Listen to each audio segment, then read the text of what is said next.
오늘 함께 나누실 말씀 우리가 함께 읽도록 하겠습니다. 빌립보서 2장 1절에서 4절까지의 말씀입니다. 오늘 함께 나누실 말씀은 빌립보서 2장 1절에서 4절까지의 말씀입니다.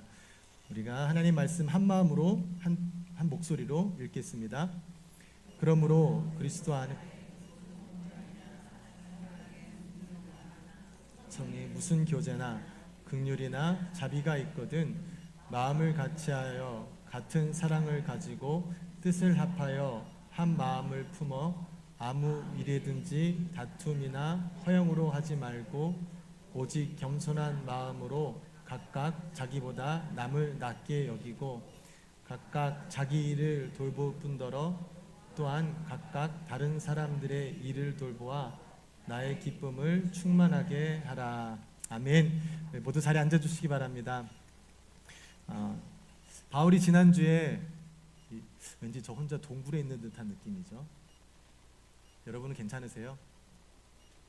소리가 좀 울려서 네, 좀 조정해 주시면 감사하겠습니다.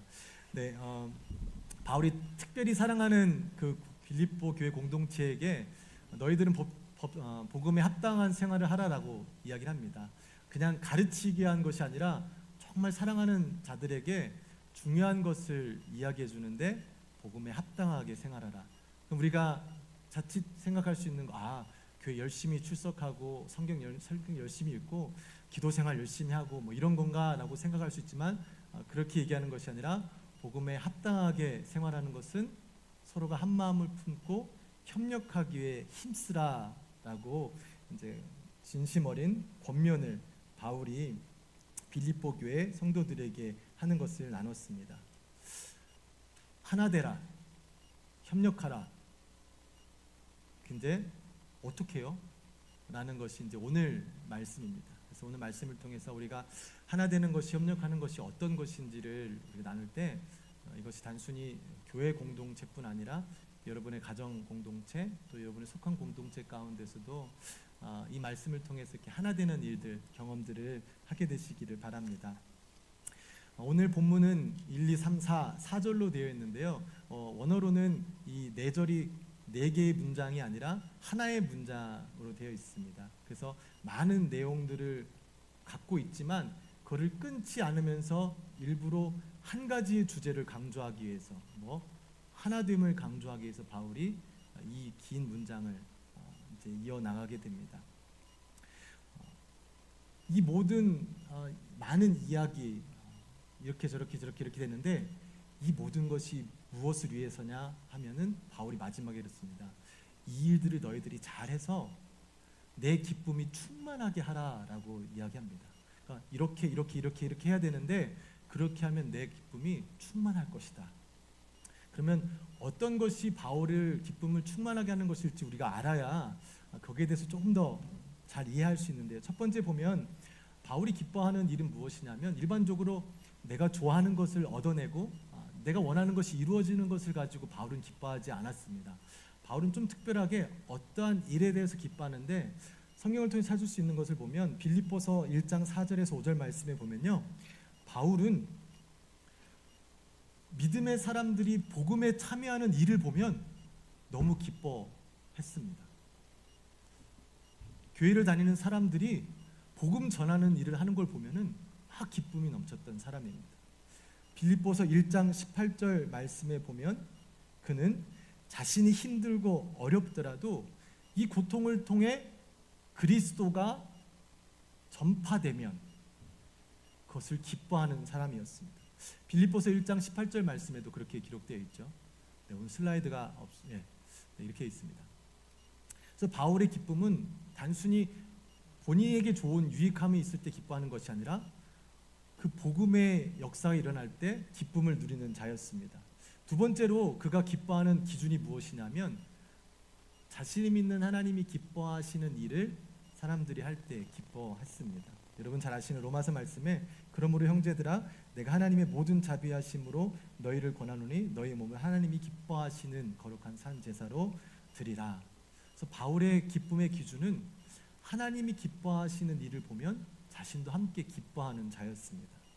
마지막으로 바울이 기쁨을 경험하는 그 기준은 무엇이었냐 하면 자신이 사랑하는 빌립보 교인들이 기쁜 일, 행복한 일, 감사한 일을 보면 그것으로 기뻐하는, 마치 부모가 자녀들이 행복한 것을 보면 그것 자체로 기뻐하는 마음을 갖듯이 영적인 아버지였던 바울은 빌립보 교회 교인들이 서로 협력하고 하나 되어 한 생각으로 서로의 부족함을 채워서 행복하게 살아가는 것, 이것을 보고 그들이 그것을 통해서 행복한 모습을 보는 게 바울에게 기쁨이었던 것을 우리가 볼 수 있습니다. 즉 바울은 단순히 빌립보 교회 공동체에게 너 행복하게 살아라, 서로 싸우지 말고 이해하게 살아라, 그렇게 살아야 맞는 거야, 그게 서로 맞게 사는 거라고 공동체 율법을 준 것이 아니라 그렇게 살아야 너희가 행복해, 내가 서로의 부족함을 들춰내는 게 아니라 서로가 서로의 부족함을 감싸주고 품어주고 이해해주고 생각을 하나로 합치는 게 너희에게 행복하기 때문에 나는 너희가 그렇게 했으면 좋겠다라고 바울은 빌립보 교회 성도들에게 이야기를 하는 것입니다. 바울의 생각에서는 그때 당시 예수님을 믿는 것 자체가 그들에게 너무 힘든 일이었어요.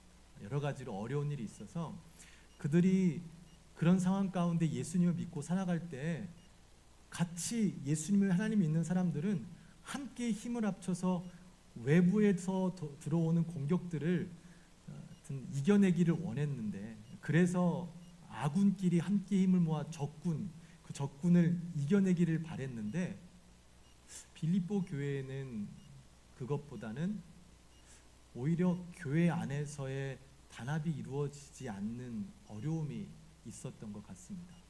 이상해요. 신앙생활도 열심히 하고 예배도 열심히 드리고 기도 생활도 하고 선교까지도 열심히 하는 교회였어요. 하다못해 자신들도 힘들지만 복음을 전하다 감옥에 갇힌 바울을 위해서 그 바울의 필요를 채워주기 위해서까지 이렇게 헌신하고 헌금했던 자들인데, 그렇게 열심히 신앙생활하는 그 공동체 안에 단합이 이루어지지 않고 연합이 이루어지지 않았습니다. 그러니까 바울이 그 사랑하는 자들에게 뭐 하라 그러죠? 연합하라, 협력하라. 안 되니까 하라고 그러는 것이죠. 우리는 아주 그냥 누구나 다 아는 진리가 있습니다. 아군끼리는 싸우면 안 되는 거예요. 아군끼리는 힘을 모아서 적군과 싸워야 되는 게 뭐 누구나 다 아는 자명한 진리입니다. 근데 우리는 때로는 아군과 싸우느라 적군에게까지 나가지도 못한 채 이미 쓰러질 때가 있지 않습니까? 때로는 누가 아군인지 적군인지도 모르고 그냥 막 싸우느라고 정신없이 삶을 또 허비하지는 않습니까? 자녀를 키우는 부모 입장에서 형제들이 있을 때 이 땅 살아가는 게 참 쉽지 않거든요. 어쩌다 보면 원치 않는 일도 생기고 힘든 일도 생기니까 형제들끼리 좀 똘똘 뭉쳐서 서로 사랑하고 우애 있게 자라면서 힘들 때 서로가 도와주면 참 좋겠다라는 바람이 있는데 그렇게 싸워요. 이게 계속 막 끊임없이 싸우는 거예요. 아니 좀 합해서 힘을 합해서 좀 같이 살아가도 힘든 이 판에 왜 이렇게 싸우나? 아군끼리는 같은 편이 돼야 되지 않나? 라는 생각이 들 때가 많이 있습니다. 교회 안에서도 그렇죠. 교회 공동체가 어찌됐든 믿음의 공동체로서 함께 하나 되고 힘을 모아서 어떠한 일을 또 바라보며 이루기 위해서 가야 되는데, 참 많은 시간 우리는 교회 안에서의 어려움과 부조화, 이 다름을 통해서 많은 어려움을 겪는 것들을 우리가 보게 됩니다. 누구나 다 아는 한 팀 아군과는 사이좋게 해서 적군을 이겨야 되는 것은 누구나 알지만 왜 그렇게 사는 것이 힘들까요?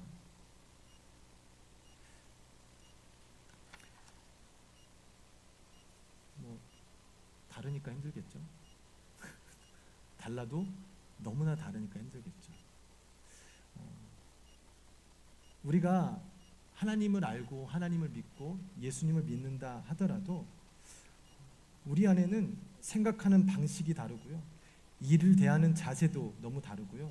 문제를 처리하는 방법도 다르고 성격도 다르고 성향도 다르고 너무나 다른 사람들이 교회에서 모여 있기 때문에 이 다른 사람들이 모여서 결정을 내리고 무엇인가 이룬다라는 것은 굉장히 어려운 일입니다. 분명히 여러분이 공동체 속에서 어떤 결정을 내릴 때 이게 옳은 것 같아, 이게 하니까 마음이 편하다라는 결정이 있다면 여러분 반드시 기억해야 될 것은 그런 여러분이 있을 때는 분명히 그 결정이 불편하고 그 결정이 마음에 들지 않는 분들이 있을 수밖에 없습니다. 모든 사람에게 100% 맞을 수 있는 결정, 생각은 없습니다. 내가 편안할 땐 그 누군가가 분명히 불편하다는 것은 우리가 꼭 알아야 됩니다. 이 교회에 다른 문화, 다른 배경, 다른 생각으로 모이는 것뿐 아니라 한 엄마 뱃속에서 나온 애들끼리도 맨날 싸우잖아요. 달라도 너무 다르잖아요. 하나 뭐 해주면 얘는 또 안 해준다 그러고 이거 해주면 또 불공평하다 그러고 뭐가 그렇게 안 맞고 불평한지 그 조금 가정에서도 하나가 되지 않는, 참 하나가 된다라는 게 이렇게 힘든 거구나라는 것을 가정을 통해서도 절실히 느끼게 됩니다. 이 불가능한 것을 왜 하나님은 우리한테 하라고 하실까? 근데 생각해 봤더니 이게 꼭 불가능한 일은 아니더라고요. 보니까 늘 그렇게 싸우고 마음이 안 맞는 사람들도 갑자기 어느 이게 맘 맞는 일이 생기면 갑자기 하나가 되는 거예요. 그러잖아요. 그 사람의 적군은 나의 동지가 되는 거가 되는 것처럼 갑자기 내가 교회에서 막 힘들고 어려운데 이 사람이 변호사 치잔하지 않는데 같이 한 사람을 미워하면 이 둘은 동지가 되는 거죠. 왜 저래? 맞아 쟤 이상해. 그래서 우리는 점점 동지를 더 키워갑니다. 난 잘못한 게 없는데 쟤는 좀 이상하더라. 그러면서 내 힘을 키우죠. 동지를 만들어서 누군가와 다름, 그러면서 한편으로는 하나 되는 것을 경험하게 됩니다. 우리는 하나 되는 것이 무엇이냐면 어떤 것을 함께 꿈꾸며 바라볼 때 사람들은 하나가 됩니다. 저의 삶 가운데 정말 어른들은 인생에 가장 기억에 남는 게 전쟁이시잖아요. 근데 제 짧은 나이에 가장 기억에 남는 인생의 순간은 2002년 한일 월드컵이에요. 지워지지가 않아요. 전 너무 그 행복한 추억이 제 삶 가운데는 늘 있어요. 삶을 살아가다 보면 우리가 일반적인 기준이 있어요. 뭐 이 정도 이렇게 해서 이렇게 하고 사람을 만날 때든 뭐를 대할 때든 그런 게 있는데 2002년에 제가 경험한 세상은 그런 모든 기준들이 다 무너지는 순간이었어요.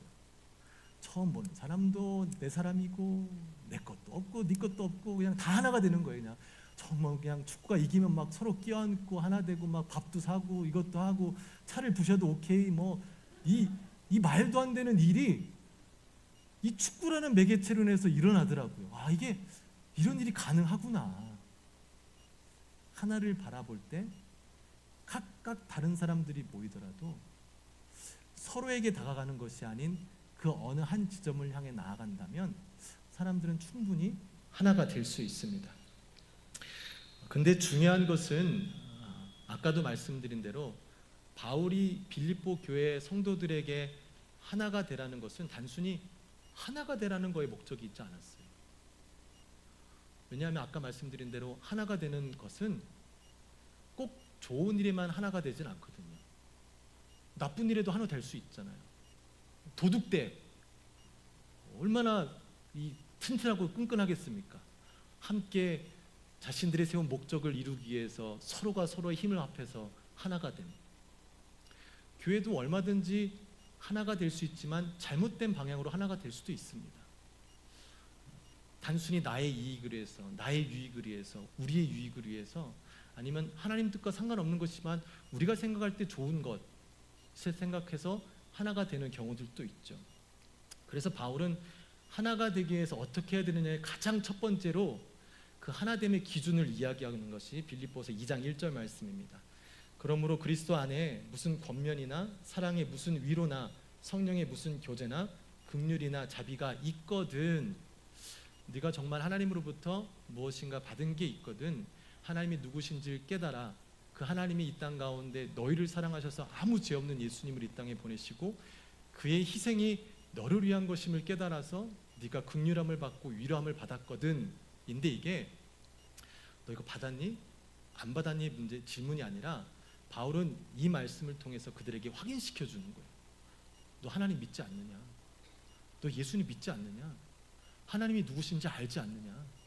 하나님이 너를 창조하시고 너희가 그렇게 배반했음에도 불구하고 자신을 희생하면서까지 너에게 긍휼을 베푸신 분 아니냐? 맞지? 그때 빌립보 교회 성도들이 맞습니다. 그러면 하나 돼야지. 그렇게 받은 게 있는데 왜 그거를 까먹고 지금 이렇게 살아가느냐라고 하며 그들이 하나 되어야 되고 하나 될 수밖에 없는 기준을 바로 그 복음 예수님으로 강조하고 시작하고 있는 것입니다. 교회가 마음을 같이 한다라는 것은 어떠한 생각을 똑같이 하는 것, 다 똑같이 그렇게 변화되는 것을 이야기하는 것이 아닙니다. 유대의 농담이 이런 농담이 있다고 합니다. 랍비 2명과 함께 있으면 거기에는 분명히 3가지의 의견이 있을 것이다. 랍비들이라면 선생들, 누군가에게도 존경받는 사람들이지만 그들조차도 함께 모이면 각자 자기 생각들이 있어서 그게 맞추기 쉽지 않다라는 것이죠. 우리는 같은 하나님을 믿어도요, 예수님을 믿어도요, 참 신기하게 다른 신학이 있습니다. 신학은 목사들만 있죠, 공부한 사람만 있죠. 아니요, 하나님을 믿는 분들, 예수님 믿는 분들 모두가 각자의 신학이 있습니다. 하나님에 대한 내 지식, 내 철학이 있습니다. 행정 절차에 대한 차이도 있죠. 왜 저렇게 해? 이렇게 해야지. 신앙의 차이, 예배 형식의 차이. 예배를 왜 이렇게 드려? 저렇게 드려야지. 지도 유형의 충돌. 목사가 왜 저렇게 해? 좀 멋있게, 카리스마 있게 이렇게 해야지. 저렇게 힘에 가리 없어서 어떻게 해? 누구는 또 목사가 무슨 독재자도 아니고 왜 저래? 그렇게 사람들마다 자신들의 취향이 또 다르게 있죠. 도덕적 행동의 기준이 다릅니다. 문화와 정치에 대한 생각도 다 다릅니다. 의견과 시선 등 교회 안에는요, 너무나 다른 것들로 다른 생각을 가진 사람들이 꽉 차여 있습니다. 한번 마음 놓고 얘기해 보면 그 갈등을 우리는 참 어떻게 감당할 수 없죠. 그래서 우리가 좀 더 솔직하게 얘기하지 못하는 거 있지 않습니까? 조금 더 깊이 이야기하면 이거 싸움 날까 봐 멀리하는 것들이 있지 않습니까? 교회는 갈등이 있을 수밖에 없는 곳입니다. 그러니 우리가 이 교회를 바라볼 때 어떻게 바라봐야 되냐? 당연히 갈등이 있는 곳이다. 당연히 저 사람과 나는 생각이 다르다. 그렇게 이야기할 수 있다. 그럴 수 있다. 라고 생각할 때 우리가 함께 나아갈 수 있는 발판이 시작되는 것입니다. 절대 그럴 수 없어. 말도 안 돼. 무슨 그런 생각을, 무슨 그런 얘기를 해? 라는 생각이 시작이 된다면 그 이후에는 발전이, 변화가 있을 수 없죠. 교회뿐 아니라 가정도 똑같습니다. 가정에도 누군가가 무슨 이야기를 하고 무슨 일을 했을 때 그럴 수도 있지 라고 하면 그 다음에 어떻죠? 그 일을 이해하고 받아들일 수 있습니다. 근데 누가 무슨 말을 했을 때, 무슨 행동을 했을 때 어떻게 그럴 수가 있어? 라고 접근하면 어떻게 되죠? 일은 점점 커지게 되어 있죠. 하나됨의 시작은 서로의 다름을 인정할 때 하나가 될 수 있습니다. 믿음의 공동체는 완전하지 않은 어떤 사람을 봐서는 안 됩니다. 그게 내가 돼서도 안 되고 어떤 사람이 돼서도 안 됩니다. 믿음의 공동체는 결국에 완전하신 하나님을 피조물인 우리가 함께 바라보며 나아가는 것이 믿음의 공동체가 온전히 하나 될 수 있는 방법임을 바울이 이야기하고 있습니다. 이 일에 있어서 가장 중요한 것은 바로 옆에 사람의 이야기를 듣는 것이죠. 저 사람은 왜 저렇게 생각하지? 저 사람은 무엇 때문에 저렇게 이야기하는 것이지? 저 사람 하나님을 어떻게 만났지? 어떻게 예수님을 만났지? 지금 저 사람의 삶 가운데 예수님이 어떻게 일을 하시지? 라는 것을 만남을 통해, 대화를 통해 듣게 되는 거예요. 내가 만난 하나님, 내가 결정하는 것, 내가 생각하는 것, 내가 판단하는 것만 이야기하는 것이 아니라 저 사람의 생각, 저 사람이 하나님 만난 그 모든 일들, 하나님께 받은 은혜들, 그 삶 가운데 하신 하나님을 들음으로 우리는 우리가 알고 있던 조각 같은 하나님에 대한 그 그림을 서로 조각조각 맞춰서 조금 더 큰 그림을 우리가 가질 수 있게 되는 것입니다. 제가 어렸을 때부터 교회에서 빠지지 않고 했던 게 성가대였습니다. 성가대가 제일 즐거웠습니다. 파트 연습할 때마다 놀 수 있는 시간이 있어서 늘 친구들끼리 장난치고 놀다가 맨날 지휘자 사모님한테 걸려서 혼나고 또 몰래 또 숨어서 하고 참 재밌는 시간이었던 것 같아요. 근데 그 성가대를 하면서 굉장히 놀라운 그 진리 하나를 배웠습니다. 성가대는 노래를 하는 것, 노래를 잘 해야 되는 곳이기도 한데 성가대에 있어서 가장 중요한 것은 노래를 얼마나 잘하느냐보다 얼마나 잘 하모니를 만드냐입니다. 각각 다른 목소리를 가진 사람들이 다른 파트인데 모여서 하나의 아름다운 목소리를 내는 게 성가대인데 그 일을 하기 위해서 제일 중요한 것이 뭐라고 배움을 받았냐면 내 옆에 있는 사람들 소리를 듣는 게 제일 중요하다더라고요.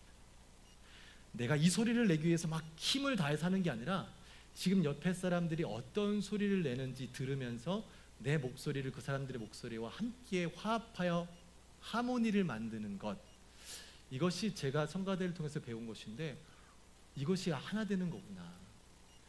내가 내 소리를 뽐내고 막 소리 지르는 것이 아니라 마치 성가대처럼 서로 다른 사람들이 있지만 서로의 소리를 들으며 각각 다름을 인정하면서 아름다운 하모니를 만드는 것이 성가대이고 이것이 공동체이구나라는 것을 그 성가대를 통해서 또한 깨닫게 되었습니다. 우리는 이렇게 들을 때 하나가 되는데 이 들어서 하나가 되는 것을 방해하는 가장 큰 요소가 하나 있죠. 그게 뭘까요? 교만함. 교만함은 남의 이야기를 듣지 않게 합니다. 남의 이야기를 듣지 않으니 나는 변화되지 않습니다. 나는 죽어도 변화되지 않고 다른 누군가만 변화시키려고 합니다. 이 교만함은 우리들에게 있어서 한 공동체를 하나 되지 못하게 하는 가장 큰 방해물입니다. 이 교만함의 대표적인 자로 본다면 여러분 성경의 창세기에 가장 이렇게 인류에서 먼저 나온 사람들 중에 하나는 가인과 아벨이란 자가 있습니다. 가인과 아벨은 형제였는데 둘 다 하나님께 제사를 드리는데 각자 나름대로 자신의 방법대로 제사를 드립니다. 근데 형인 가인이 봤을 때 동생 아벨의 제사만 하나님께서 받으시고 자기의 제사는 받지 않으셨습니다. 똑같이 했는데 자신에게 대우해 주시는 하나님이 공정하지 않은 것을 발견하게 됩니다. 내 동생이 더 대우를 잘 받았다고 생각을 하게 됩니다. 그래서 가인 형은 분노가 생겼다고 합니다. 화가 났다고 합니다. 왜? 동생 거는 받고 내 거는 안 받아주셨기 때문에. 근데 원래 진실이 뭐였냐면 하나님께서 동생 것만 받고 가인 거를 안 받아주신 게 아니라 진리는 동생 아벨은 하나님이 받으실 만한 예배를 드렸고 형은 하나님이 받으실 만한 예배를 드리지 않은 것입니다. 그러니 그 상황 가운데 가인이 바라봐야 될 것은 하나님께 인정받은 아벨을 보는 것이 아니라 하나님께서 받지 않을 제사를 드린 자기 자신을 돌아봄으로 무엇이 잘못되었는지 돌아봐야 되는데 그의 마음 가운데는 교만함이 있어서 듣지 않죠. 그래서 그에게는 화가 있죠. 분노가 있죠. 그래서 하나님께서 그에게 말씀하시기를 네 안에 분노가 있다. 그 죄를 먼저 처리하라 라고 이야기를 합니다. 근데 가인은 하나님으로부터 그 얘기를 들었음에도 불구하고 어떻게 하죠? 그 분노를 이기지 못하고 자신의 동생 아벨을 죽이게 됩니다. 이게 교만함으로 시작되어서 우리에게 있는 분노로 되었을 때 나타나는 결과입니다. 우리는 내가 맞습니다. 그럴 수밖에 없게끔 태어났습니다. 내 말이 맞아요. 내 경험이 맞아요. 왜? 내가 진짜 경험했으니까. 근데 다른 사람도 진짜 맞아요. 다른 사람도 진짜 경험한 거예요. 단지 우리의 경험이 다를 뿐이지. 우리의 생각이 다를 뿐이지. 근데 우리는 늘 나 중심적으로 생각하다 보니 듣지 않게 됩니다. 나를 변화시키지 않습니다. 그래서 내 안에 부딪힘이 생기면 뭐가 생기죠? 분노가 생깁니다. 그 분노는 나를 죄로 이끌게 됩니다. 이러한 일들은 어디서나 쉽게 일어날 수 있습니다. 가장 쉽게는 가정에서죠. 누군가가 나를 힘들게, 난 잘못한 게 없고 저 사람이 잘못한 건데 그 잘못한 것을 통해서 내 안에 들어오는 것이 무엇이죠? 분노죠. 근데 하나님께서는 그 분노가 옳은 것이 아니니 그 분노를 먼저 해결한 후에 일을 처리하는데 우리는 그 분노를 삭히지 못합니다. 왜? 내가 맞으니까. 내가 100% 맞고 저 사람이 잘못됐는데 지금 나를 화나게 했어. 우리는 그 분노를 가지고 상대방에게 나아갑니다. 나만 아프게 하지 않고 상대방도 아프게 해야 됩니다. 그럼 그게 끝나나요? 다시 또 날아오죠. 또 날아가죠. 그래서 결국 분노는 죄를 낳고 결국 그 공동체를 깨게 하는 일들이 있게 되는 것이죠. 화합을 이룰 때, 연합을 이룰 때 우리에게 중요한 것은 겸손함이고 그 겸손함은 다른 이의 잘못을 보는 것이 아니라 나를 돌아볼 수 있는 것, 그것이 용기이고 믿음인 것입니다. 바울은 연합을 하기 위해서, 합력하기 위해서 옳고 그름을 따지라고 하지 않고 자신을 돌아보라고 합니다. 어디서 옳고 그름을 따질 수 있겠습니까? 우리도 이거 할 사람 저거 할 사람 나서면 패가 나눠질 거잖아요. 그럼 뭐가 옳은 거예요? 옳고 그름 이전에 자신을 돌아보며 나의 잘못이 있는지 없는지, 혹시 내가 아무런 잘못이 없더라도 어떤 나를 부당하게 대하는 사람 때문에 내 안에 혹시 분노가 있지는 않은지, 이 분노로 그에게 다가가진 않는지, 자신을 돌아보며 자신을 변화시킬 수 있는 그것을 먼저 하라고 하나님께서는 말씀해주고 계십니다. 이어서 자기보다 남을 낮게 여기라고 합니다. 이 말씀을 보면 우리 한국 사람들은 좀 이해하기 쉽잖아요. 겸손해라 그러면서 막 그 우리의 겸손의 요양은 이렇게 난 아무것도 못합니다. 이렇게 제가 뭘 할 수 있겠습니까? 라고 하는 게 겸손의 모습이라고 볼 수는 있지만 성경에서 얘기하는 건 늘 그 겸손이 우리가 생각하는 겸손이 하나님 말씀하시는 겸손이 아님을 얘기하고 있습니다. 단순히 내가 당신보다 못하니까 당신이 하십시오, 당신이 좋습니다, 당신 더 대단합니다라고 높이는 것이 아니라 공동체 가운데 가장 먼저는 서로를 존중하라라는 뜻으로 주신 말씀이에요. 저 사람이 나보다 더 높고, 그렇게 되면 반대로 또 어떤 사람이 있죠? 나보다 낮은 사람이 있다는 얘기잖아요. 그렇게 구분을 짓는 것이 아니라 서로가 서로를 존중하라라는 의미로 이 말씀을 주는 것입니다. 이어서 주는 것은 겸손은 힘이 없고 능력이 없는 사람이 낮아지는 것이 아니라 힘이 있고 능력이 있어서 누군가를 품을 수 있는 사람이 겸손해진다라고 성경은 이야기하는 것입니다. 가장 대표적인 예가 누구시죠? 예수님이신 거예요. 예수님이 오시기 전까지 인간의 역사는 강한 자가 군림하고 그 강한 자의 말에 따라서 백성들이, 노예들이 순종하는 것이 원래 형식이었는데, 예수님이 이 땅에 오면서 가장 강력한 권력자가 가장 낮은 곳으로 오셔서 겸손히 사람들을 섬기는 이 권력자의 모습을 완전히 180도로 바꾼 것이 예수님이시죠. 예수님이 힘이 없어서, 능력이 없어서가 아니라 힘이 있으시기에, 능력이 있으시기에 그것을 감당할 수 있어서 스스로 겸손해지시고 품어주시는 것입니다. 우리가 누군가를 품어주고 이해해주고 용서해주는 것은 내가 약하니까 참아야지가 아니라 내가 크니까, 내가 힘이 있으니까, 능력이 있으니까 참고 더 낮아질 수 있는 것입니다. 그래서 전에도 한번 나눴지만 교회에서 믿음이 적은 사람과 믿음이 강한 사람이 부딪히면 누가 참아야죠? 믿음이 강한 사람이 참아야죠. 근데 우리는 어떡하죠? 내가 지금 교회를 몇 년이나 다녔는데 네가 뭘 안다고 그래? 이렇게 하는 게 맞아. 강한 자가 약한 자를 짓누르는 것이 일반의 원리, 세상의 원리를 우리도 그대로 쓸 때가 있어요. 아니에요. 더 많이 아니까, 더 많이 경험했으니까 우리가 품어주는 것입니다. 예수님이 이어서 바울이 그렇습니다. 바울이 이런 고백을 합니다. 에베소서 3장 8절 말씀에요. 모든 성도 중에 지극히 작은 자보다 더 작은 나에게, 가장 낮은 자에게 이 은혜를 주시는 것은 측량할 수 없는 그리스도의 풍성함을 이방인에게 전하게 하시고, 바울이 이야기하는 낮아짐, 겸손함은 나 자신을 낮추는 거에 목적이 있지 않고 나의 능력을 줄임으로 반대적으로 키우는 게 뭐죠? 내가 줄어들면 줄어들수록 그 공간은 하나님의 은혜로 채워진다는 것입니다.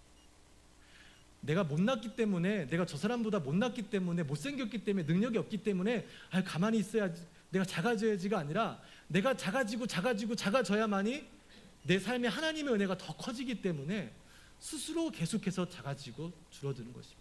그러니까 그 안에 하나님의 크신 은혜가 있어서 그는 그 은혜로 사람들을 품을 수 있고 이해할 수 있고 용납할 수 있는 능력을 얻게 된 것이죠. 교회의 추구는 어찌 보면 옳고 그른 것을 판단하고 가는 것보다 더 먼저 해야 될 것은 은혜를 추구하며 나아가야 되는 것입니다. 그 은혜를 바라볼 때 내 자신은 점점 줄어들고 작아져서 교회 안에 은혜가 자리를 잡으면 그 은혜로 흡수할 수 있는 능력이 생기는 거예요. 누군가가 잘못을 해도 받아들일 수 있고 이해할 수 있고. 왜? 우리가 받은 은혜가 얼마나 큰지를 아니까 그 은혜를 조금이나마 나눌 수 있는 기회들이 생기게 되는 것이죠. 교회가 예배를 드리는 이유, 말씀을 읽는 이유, 찬송을 부르는 이유, 기도를 하는 이유가 다 이것입니다. 하나님의 그 크신 은혜가 내 삶 가운데 더욱더 많이 차지하게 하기 위해서. 지식이 나에게 차지하고 어떤 기도의 분량이 나를 차지하고 영적인 것이 나를 차지하는 것이 아니라 그 일들을 통해서 나는 점점 작아지고 내 안에 하나님의 은혜가 커질 때 내게 주어진 삶 가운데 내 생각과 내 지식으로만 대하는 것이 아니라 그 하나님의 은혜로 사람을 대하고 사람을 품고 함께 나아갈 수 있는 일들이 되는 것입니다. 저는 늘 고백하지만 아이들한테 왜 화를 내는지 이해가 안 가요. 아이들은 어리고 나는 크고, 어리니까 당연히 실수하고 내가 부모니까 해야 되는데 왜 그렇게 애들만 보면 화가 나는지 모르겠어요. 왜 못하는지 막 이해가 안 가요. 근데 실제로 제 마음에 기쁨이 있으면요, 어떻죠? 뭘 해도 상관없어요. 실수해도 괜찮아요. 괜찮아, 아빠가 해줄게, 아빠가 있으니 걱정 마, 이런 말이 그냥 툭툭 나와요. 근데 내 안에 막 조바심이 있고 내가 원하는 게 있는데 그게 안 되고 막 내 뜻대로 안 되면 하여튼 거기에서만 벗어나면 막 화가 나죠. 내 안에 은혜가 없기 때문에, 내 안에 여유로움이 없기 때문에 그렇습니다. 우리가 추구해야 될 것은 그 하나님이 주시는 평화, 은혜, 기쁨이 무엇인지를 맛본 후에는 그것을 계속해서 추구하며 우리의 삶 가운데 그 하나님의 은혜를 채우는 일을 하는 것입니다. 그럴 때 어떤 상황 때문에 우리가 흔들리는 것이 아니라 그 은혜 때문에 어떠한 상황도 받아들일 수 있는 그리스도인이 되는 것이죠. 그리스도인은 예수님 믿은 다음에 천하무적 되는 게 아니에요. 병 고치는 의사? 그런 사람들도 다 아파져요. 병 고치고 나섰죠? 우리 다 죽어요. 어차피 잠깐의 일은 그때만 잠깐이고 없어질 수밖에 없는 거예요. 우리가 변화되는 건 아니에요. 우린 그대로 자연의 섭리대로 살아요.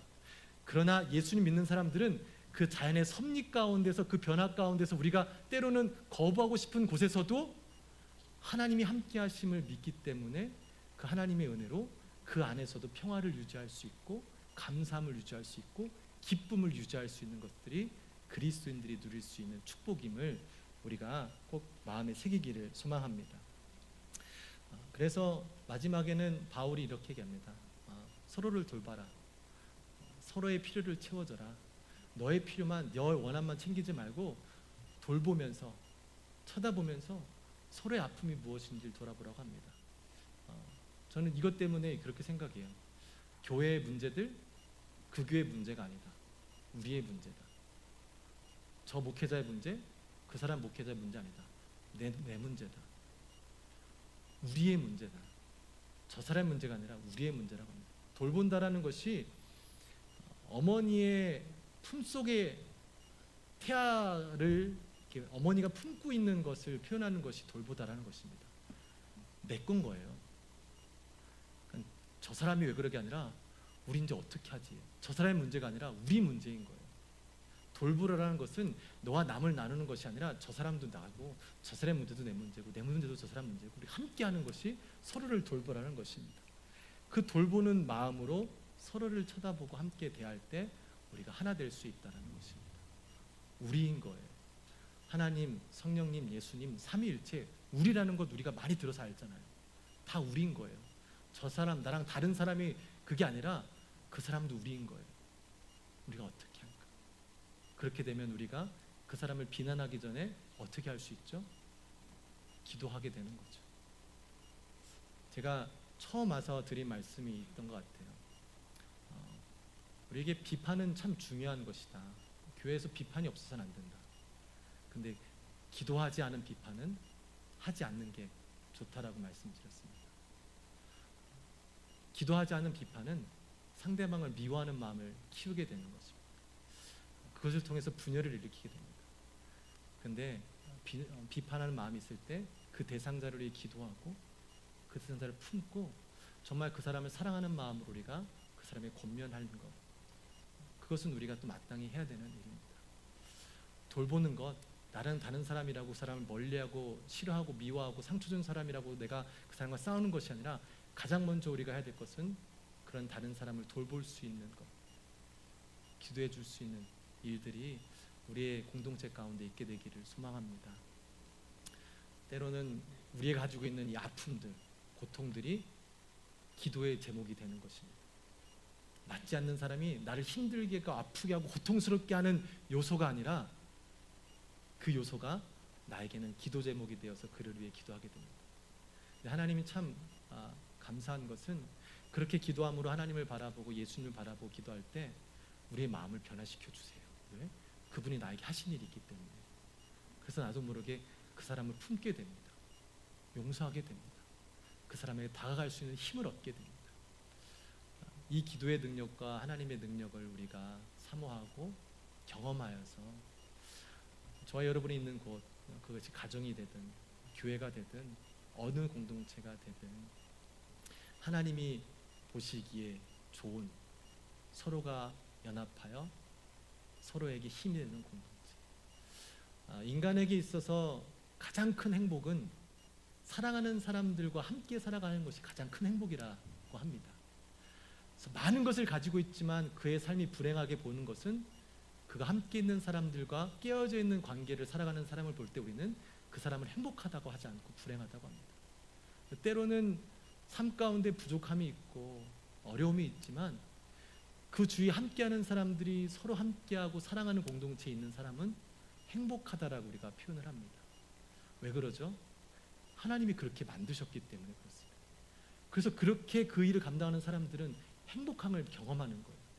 하나님이 원래 창조하실 때부터 서로가 서로를 위하고 하나 되는 것이 우리에게 가장 맞는 것이라 주셨기 때문에 그것을 경험하는 사람들은 이 땅에서 그 기쁨을 경험하게 되는 것이죠.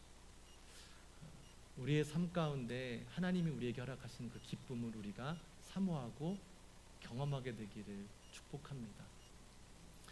서로 하나 되는 것, 부족함을 들추는 것이 아니라 그 부족함을 발견하고 덮어주고 채워주는 일.